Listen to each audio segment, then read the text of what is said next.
Howdy, y'all. Welcome to the Beverly Hillbillies Facts and Trivia. Y'all kick off your shoes and you said a spell, all right? Now here's your host for the show, the old Kentucky boy himself, Mr. Bob Snap.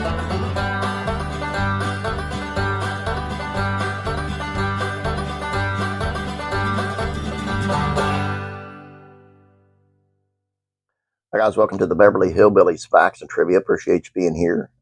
Today's video is on 7 things you may not know about Cousin Pearl, B. Benaderet. Yep, let's take a look. Let's start. She was the first choice to play Ethel on I Love Lucy. It was the George Burns and Gracie Allen show that kept B from being cast as Ethel Mertz on the I Love Lucy show. Lucille Ball had already picked her out for the part, and the two had clicked together working on radio. But B signed with Burns' show first, and so Vivian Vance became Lucy's best bud instead. She was the voice of Granny in Looney Tunes cartoons. There are many Grannies on television, but who could forget Granny, the sweet little old owner of Tweety Bird? Sylvester has a thorn in her side as she tried to protect her adorable canary. In fact, B was Warner Brothers' first choice when it came to adult female characters in Merry Melodies and Looney Tune animated shorts. She also gave voice to Little Red Riding Hood in Little Red Riding Rabbit in 1944 and Witch Hazel in Bewitched Bunny in 1954.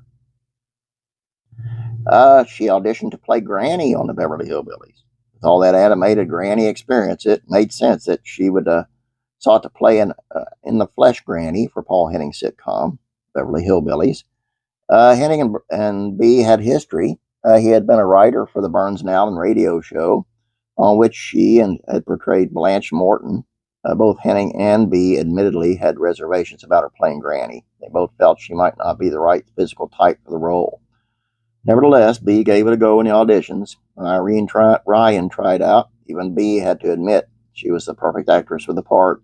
"There's your Granny," she declared to Henning. She was the voice of Betty Rubble. June Foray provided the voice of Betty in The Flagstones, the pilot of The Flintstones. However, when the series kicked off, the supremely talented B took over the role. And here's where it gets interesting. She had previously voiced Granny in Looney Tunes cartoons. She was replaced by, you guessed it, June Foray. Gene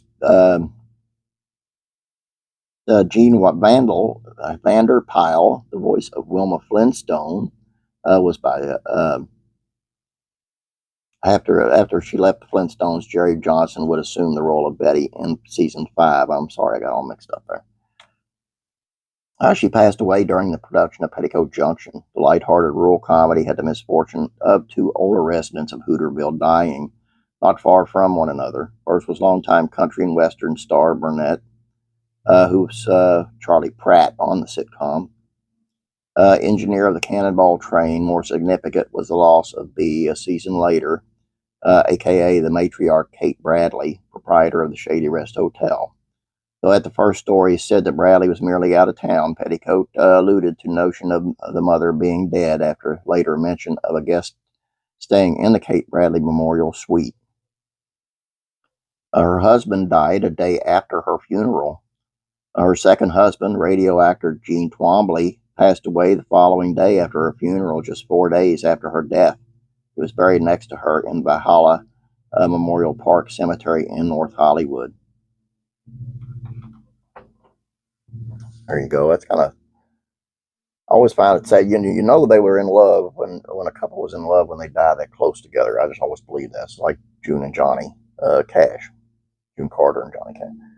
That's all I have for you. Hope you guys enjoyed this. Please don't forget about classic rock and country music facts and trivia. Head on over there. Please subscribe.